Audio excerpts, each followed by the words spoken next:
You are tired because you have been trying to keep watch over everything. Your home, your future, the people you love, the door you check twice, the phone, the message that never came. Here's something your fear keeps forgetting. You were never the watchman. A foundation has been holding under your feet that you never learned to feel. Not the willpower you keep rebuilding, not the locks, not the worry you mistake for love.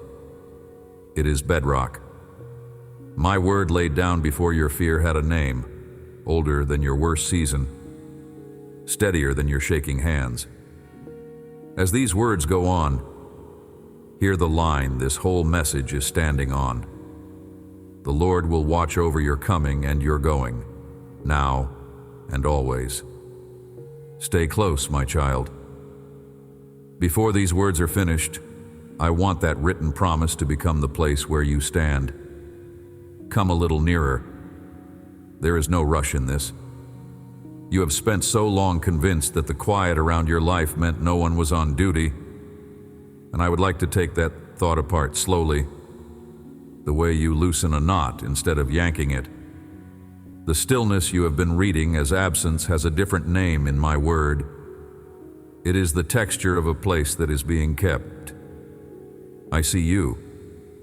I know the habit you do not name out loud, the one where you rise in the night to make sure the door is bolted. I know the page on your phone where you reread an old message, hunting for the moment someone decided to leave. The mother praying for a grown child who walked out years ago has not gone unnoticed. There is a calendar inside your chest where you cross off the days nothing went wrong, as if the peace were a debt you would soon be asked to repay. None of this is hidden from me. Soften your jaw if it has been set. Take a slow breath, slower than the last one, and let the hands you did not realize were closed open a little, not as a ritual, only as a way of saying, I am still here and something has been keeping me here. That something is not a mood. It is a promise written down long before you were old enough to read it. You have been keeping a careful ledger of everything that went wrong. I understand that. Pain is loud, and loud things insist on being counted. You can name each blow by its date, each disappointment by the season it arrived. But there is a longer record you were never shown, a record of what came toward your life and turned back, a record of what was sent toward your home and never reached the door, a record of mouths that opened to speak ruin over you and closed before the sentence was finished. You read your survival as luck, or as your own cleverness, or as nothing at all. My word reads it as keeping. Hear this slowly. It is the hinge the whole message turns on. You are not standing because you have been strong enough. You are not standing because you have been careful enough. You are standing because something was laid under you that does not move. And it has not moved. Not on the days you forgot me. Not on the nights you doubted I was near. Not even in the years you walked the other way. Now I want to take apart the picture of me you have been carrying, because it has cost you more than you know. The version of me you inherited would make you the watchman of your own life. It would station you at the wall, exhausted, certain that if you blinked, the disaster would be your fault for not seeing it coming. That picture was painted by seasons that taught you to brace. It was handed to you by voices that made vigilance feel like the only love you were allowed. You learned to read silence as a father who had stepped out of the room. Set that picture down. It was not drawn from my word. It was drawn from your wound. I am not standing far off with my arms crossed, waiting to see whether you guard your perimeter well enough to earn protection. That has never been who I am. Protection is not a wage I pay you for good behavior. It is a posture I have taken toward you, and I do not change posture quickly. The covering did not lift on your worst day. It did not thin when your prayers got short. It is not a reward. It is a position, and I have taken it permanently. Grow still where you are, if you can. Do not perform anything. Place your palm somewhere you can feel the air going in and out, and just notice that stillness is even possible for you in this moment. Notice that the room around you is holding. Notice that no one has burst through the door. Notice that the next breath has already been arranged for you to take.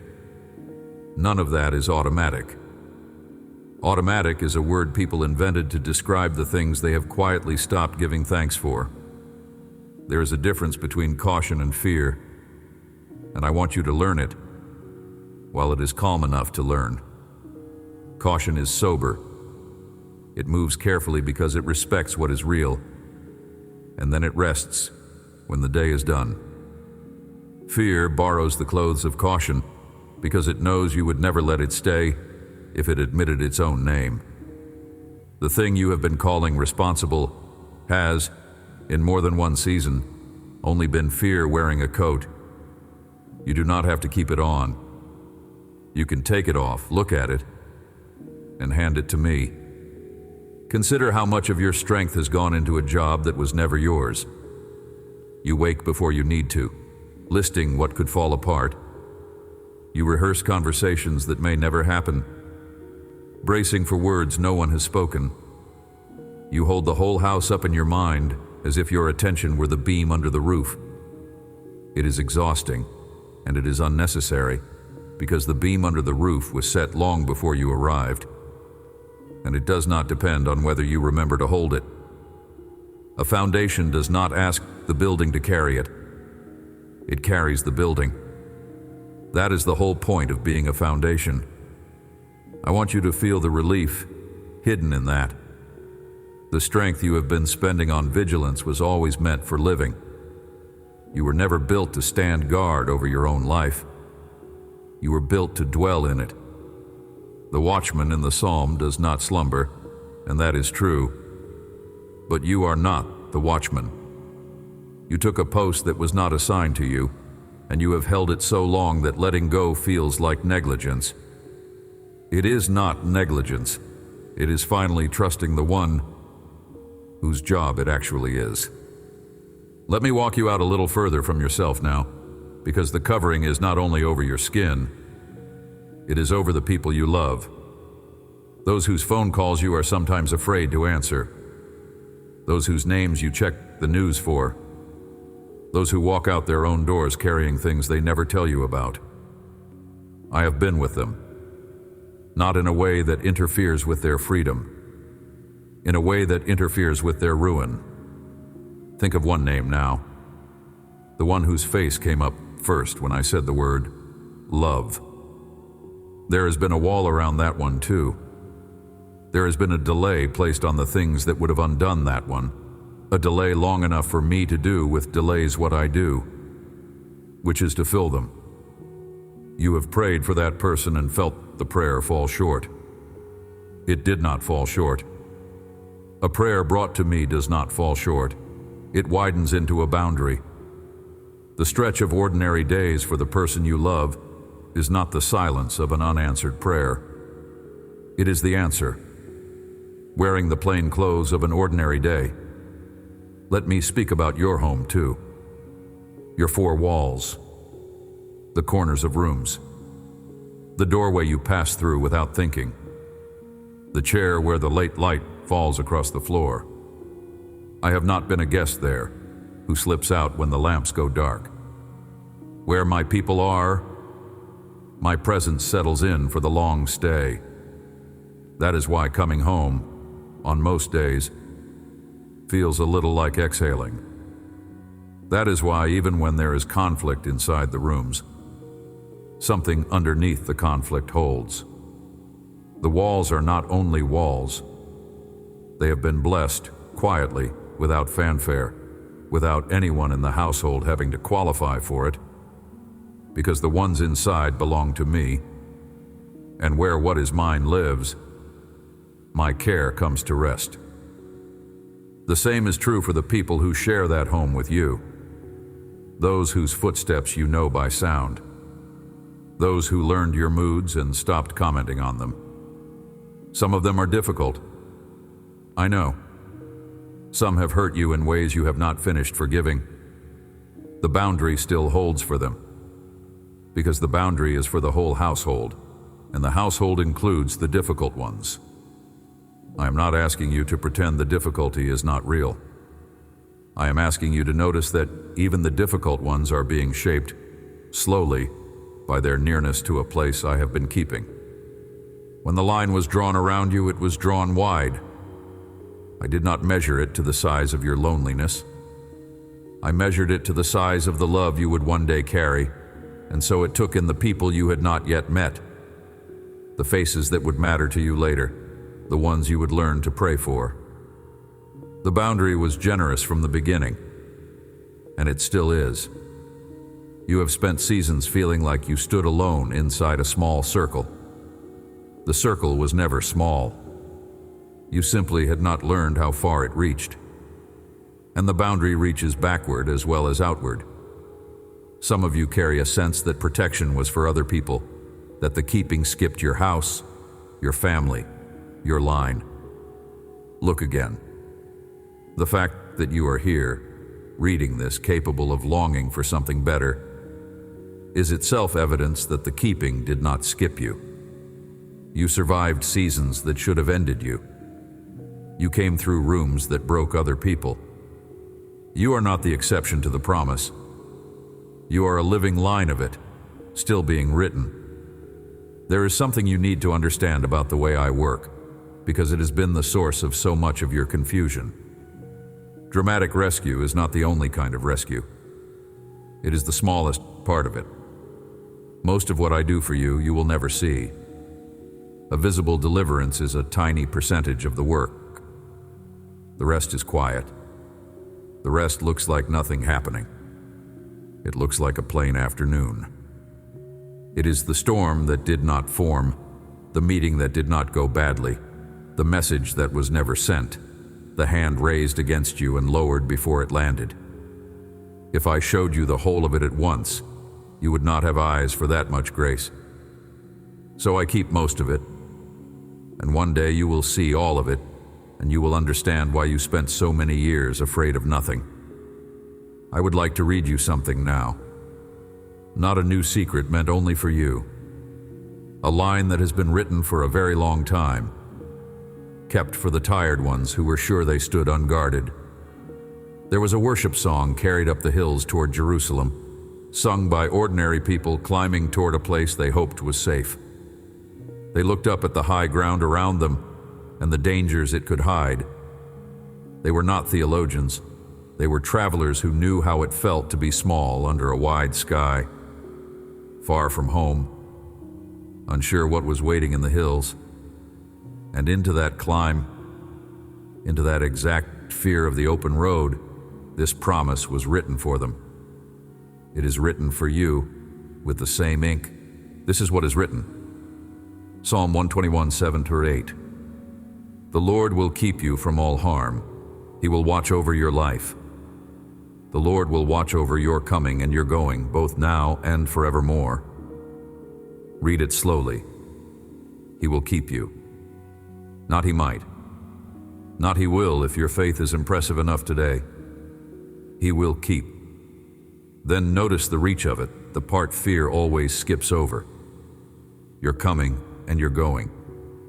Both directions, the road you walk out on and the road you walk home on, covered by the same hand. This is not a promise of a flat and painless road.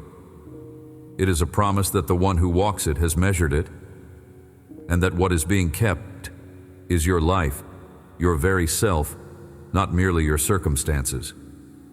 Read the small word near the end too. Forevermore. The keeping does not run out when this season ends. It does not rise and fall with the weather of your mood or the strength of your grip. It was settled. It is the kind of promise my son sealed when he stood in your place, so that your belonging would never again rest on your performance. The wall is not your effort. The wall is my will, and my will toward you is steady, and my will toward you is good. Notice what the promise does not say, because that matters too. It does not say you will be spared every hard road. It does not promise a life without grief or struggle or loss. It promises keeping. There is a difference between a hard road and an abandoned one, and the psalm knows it. A difficult day is not a breach in the wall. It is a feature of walking through a world that is still being healed. What I am promising you is not a flat path.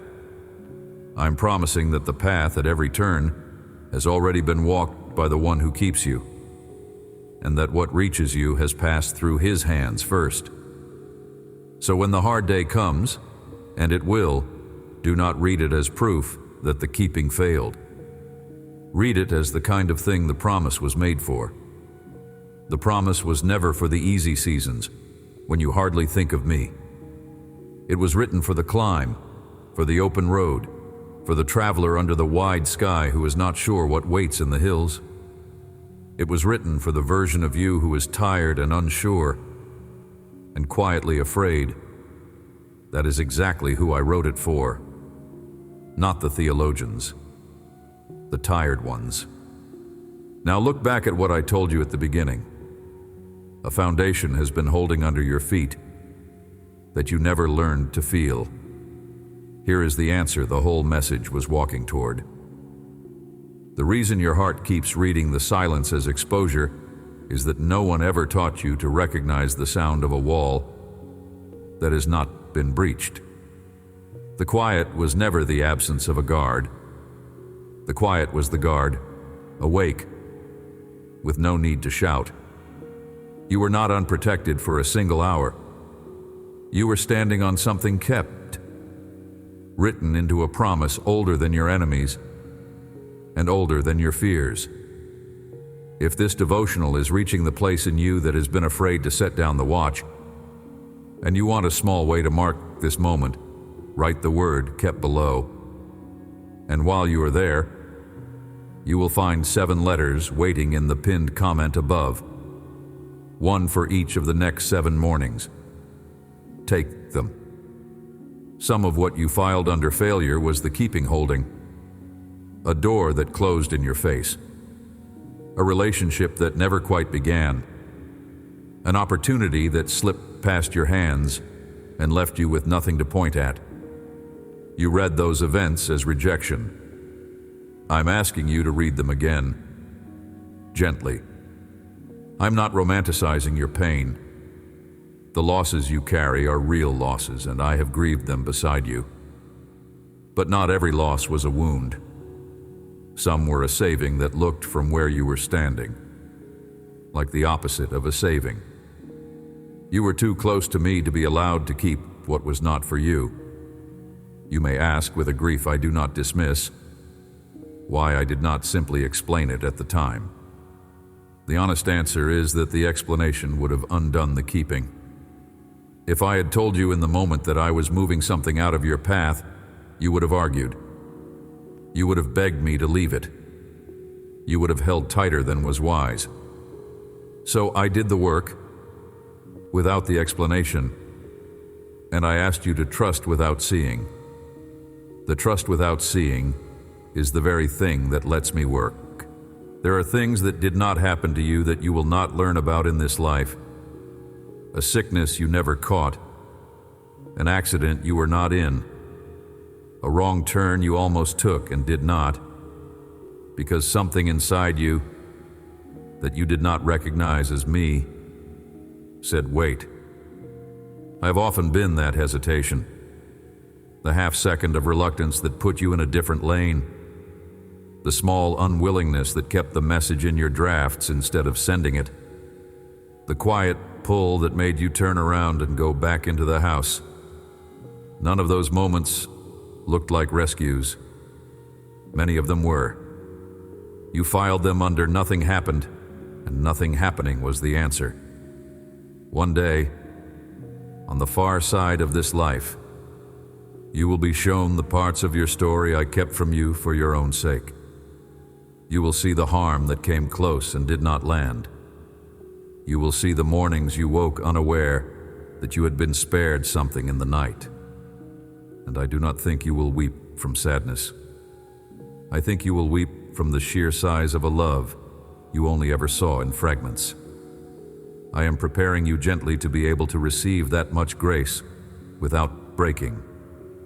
The way I prepare you is by teaching you to notice the quiet guarding now, the ordinary protections, the uneventful days.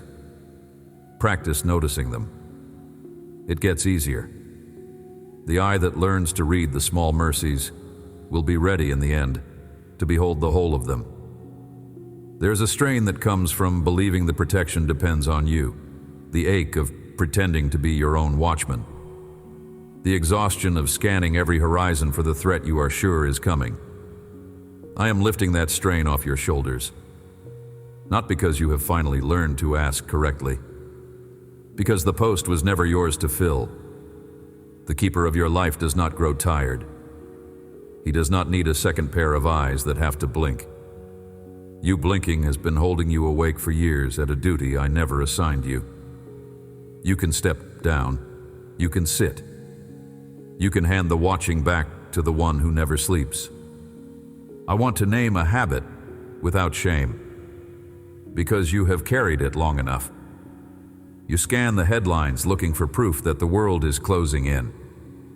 You reopen old wounds to check whether they have changed shape since the last time you checked. You reread the messages, hunting for the evidence that you are about to be left. You do this because at some point you decided that vigilance was the same as love. That if you ever stopped scanning, the bad thing would be your fault. I know where that habit was born. I'm not blaming you for it. I'm only asking you to see what it has been costing you and what it has been costing me, because every hour you spend doing the work I never gave you is an hour I cannot spend handing you the rest I bought for you. I also want to speak to the fear that came down to you through your family, because it lives in the bones of some of you, and you did not put it there yourself.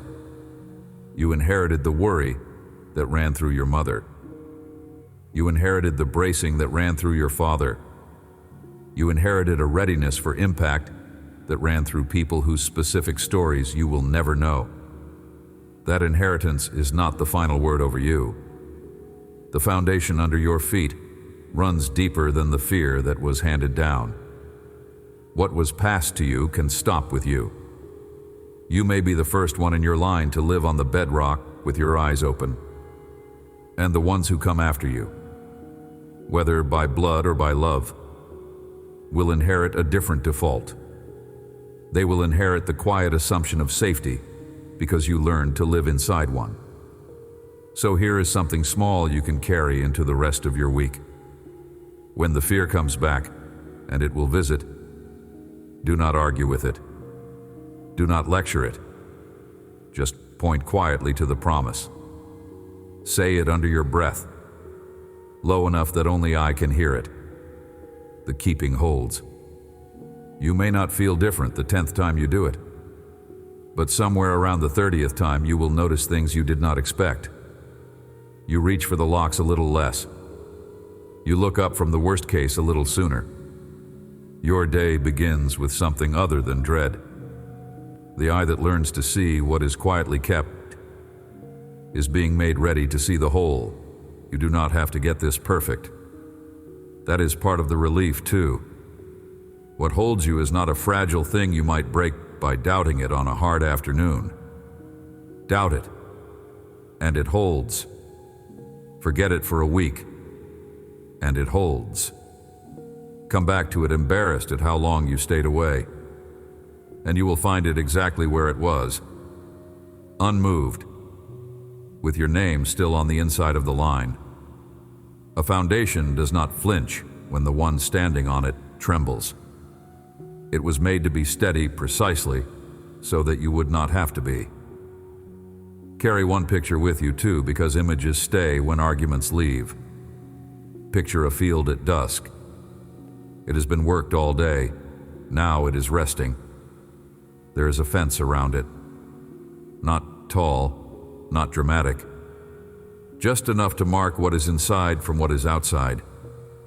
The fence stood there long before the field was planted. It will still be standing long after this season has passed. Inside the fence, things grow. Outside, things move past.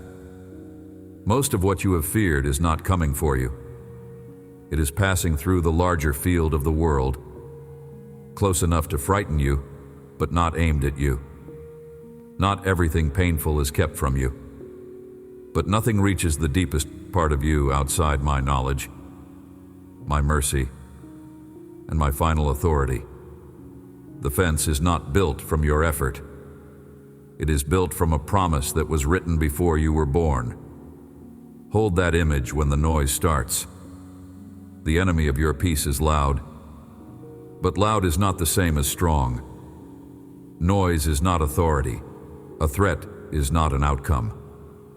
The thing that screams at you in the small hours is announcing what it wishes were true, not what is true. What is true was settled by a promise, and the promise has not been revoked. Your name is on the inside of the boundary. The boundary holds. Let the noise be noise. It cannot cross a line it did not draw and cannot move. You are inside the fence. The growing is happening to you. The passing is what you have been mistaking for threat. When the fear returns, place yourself in your mind inside that quiet edge of the field, and notice that the quiet is not because nothing is happening. The quiet is because what is happening to you is different from what is happening past you. That difference is the whole gift. That difference is the keeping, made small enough to hold in a single picture. Trust, in the end, is not a feeling that arrives and settles your stomach. Trust is a decision to stop doing the watching for me. It is the willingness to live inside a keeping you cannot inspect, to go about your day without auditing the boundary every hour. The boundary is not yours to audit. It is mine to maintain.